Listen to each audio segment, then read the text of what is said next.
Welcome students to another lecture of MDCAT physics. जो chapter हमने start किया हुआ है that is motion and force. और आज का हमारा टॉपिक एक्सेलरेशन जो आपके एमडी कैट के सिलेबस का हिस्सा है। So let's start.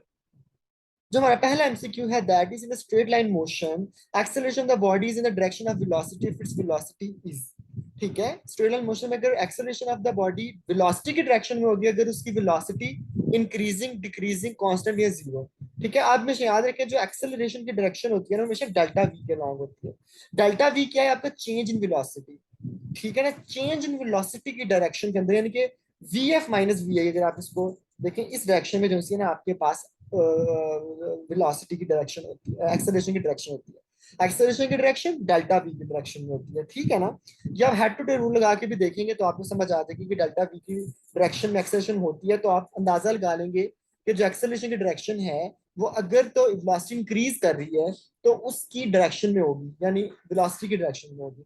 अब इसकी एग्जांपल मैं आपको बताता हूँ कि फर्स्ट करें आपने एक बॉल है जो नीचे से ऊपर की तरफ फेंका है।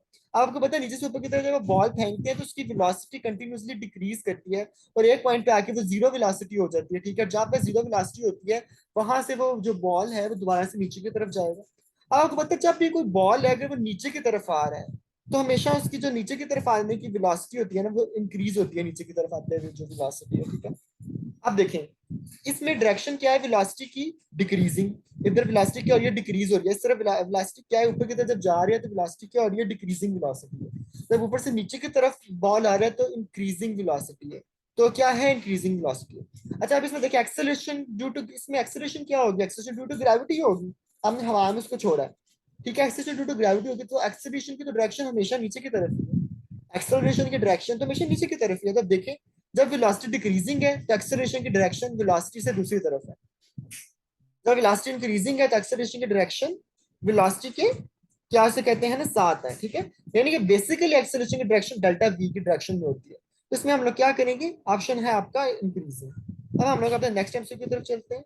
अब body is moving with uniform velocity, it's acceleration is. एक बॉडी जो है यूनिफॉर्म वेलोसिटी के साथ मूव कर रही है, इसकी एक्सेलरेशन होगी जीरो, पॉजिटिव, नेगेटिव या नन।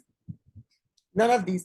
अगर एक बॉडी यूनिफॉर्म वेलोसिटी के साथ मूव कर रही है तो जाहिर सी बात है जो उसकी एक्सेलरेशन है वो जीरो होगी। यूनिफॉर्म वेलोसिटी के साथ मतलब क्या है कि अगर 4 मीटर पर सेकंड के साथ वेलोसिटी बॉडी मूव कर रही है तो उसकी जो वेलोसिटी है मतलब वो 4 मीटर पर सेकंड के साथ ही मूव करती होगी। ठीक है, उसका वेलोसिटी टाइम ग्राफ बनाए हम लोग। ये आपके पास वेलोसिटी है, ये टाइम है, तो वेलोसिटी टाइम ग्राफ बनाए तो इस तरह का आएगा। ठीक है ना, एक कांस्टेंट वेलोसिटी के साथ आप उसे।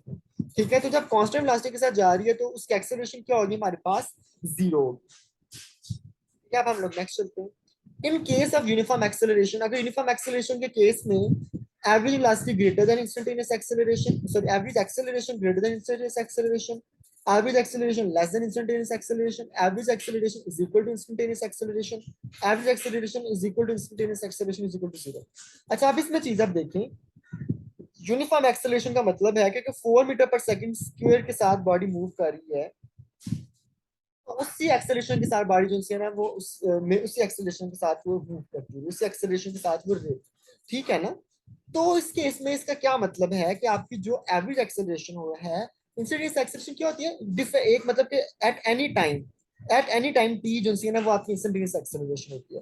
तो अगर यूनिफॉर्म एक्सेलरेशन है तो इसका मतलब है हमेशा चार है। तो इसका क्या मतलब है कि यूनिफॉर्म एक्सेलरेशन केस में जो एवरेज एक्सेलरेशन होती है और इंस्टेंटेनियस एक्सेलरेशन होती है वो सेम रहती है। बात समझ आ रही है? Average acceleration instantaneous acceleration same रहती है।